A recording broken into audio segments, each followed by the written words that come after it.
Hello guys, இது 2 கேஜில white forest cake. Customer என்கிட்ட ஒரு பிக் அனுப்பி, இதில் இருக்கிற டிசைன் போட்டுருங்க அப்படின்னு சொன்னாங்க. நானும் அதே மாதிரி தான் ஸ்டார்ட் பண்ணேன். ஆனால் போக போக லைட்டாக டிசைன் வந்து சேஞ்ச் ஆன மாதிரி ஃபீல் ஆயிடுச்சு.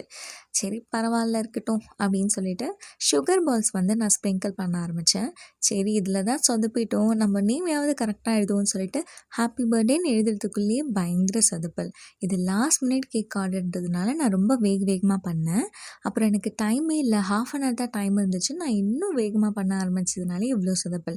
இது கூட பரவாயில்லைங்க. இந்த சுகர் பால்ஸை ஸ்ப்ரிங்கிள் பண்ணும்போது என்னோடய ரிலேட்டிவ் வீட்டுக்கு வந்துட்டாங்க. நம்ம இந்த மாதிரி ஒர்க் பண்ணும்போது யாராவது கூட வந்துட்டாலே நமக்கு ஒரு பதட்டம் ஆகிடும்ல, அதுலேயே லைட்டாக வந்து சொதப்பிடுச்சு. ஆனால் இது எல்லாத்தையும் நான் கஸ்டமர் கிட்ட வந்து சொன்னேன். அவங்க கேக் பார்த்துட்டு சூப்பராக இருக்குது அப்படின்னு சொன்னாங்க. டேஸ்ட்டுமே ரொம்ப நல்லா இருக்குது அப்படின்னு சொன்னாங்க. அவங்க நம்மளோட ரெகுலர் கஸ்டமர், நிறைய கேக் என்கிட்ட இருந்து வாங்கியிருக்காங்க. இந்த கேக் உங்களுக்கு பிடிச்சிருந்தா லைக் பண்ணுங்கள், கமெண்ட் பண்ணுங்கள், ஷேர் பண்ணுங்கள். தேங்க்யூ.